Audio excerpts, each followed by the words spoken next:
So the genus groove is an idea that the motif has this sort of abstract characteristic.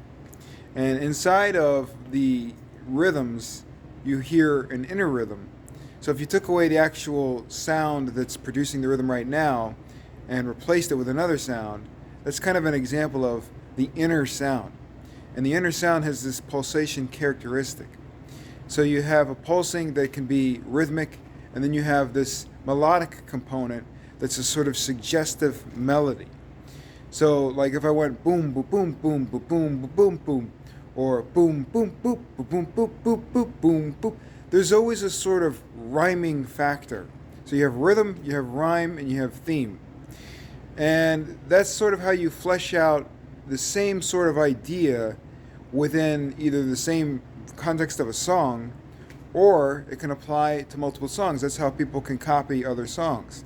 You take the idea of the rhythm, but you take away a few of the chords and a few of the notes and a few of the, or all of the sound design, and replace it with this new characteristic that you're creating from your vision.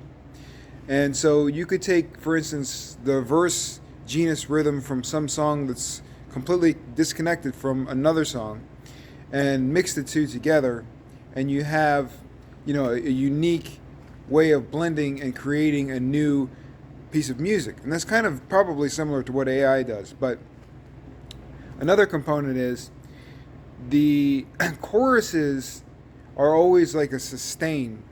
And so you have this sort of genus pulsing, which is the verse or the bridge, and then you have a sustain that is either the same extenuation of the genus groove or something completely, from another idea.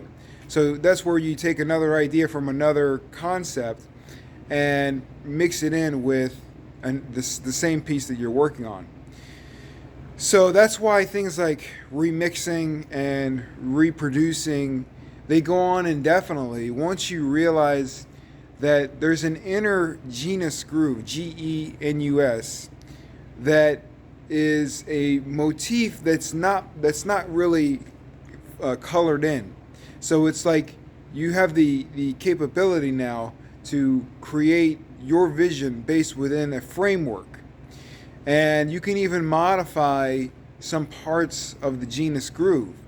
But you definitely want to have a characteristic that makes it, itself. So you sort of stick to one idea, and that idea cements this section and this section and this section. Now, if you wanted to interrupt that for the purposes of production and sound design, that's another story. But for the purposes of creating the groove for each part of the song, the genus groove is an abstract layer that just has indefinite variety of things that can happen. And that's a way to be inspired automatically. That's one of the things I look into with music. That's why I created Groove Shadows, is something to start the basic idea and then you go with it. Because sometimes the song will come to you, as a, fully created thing in your head, and you just have to do this part, this part, this part. And then sometimes you want to have something that's just like, oh, I would have never thought to do that.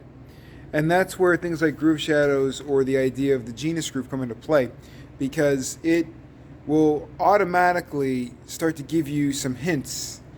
And you can take those hints much further, and that's the point. So that's wrapping up what a genus groove concept is about. Bye-bye.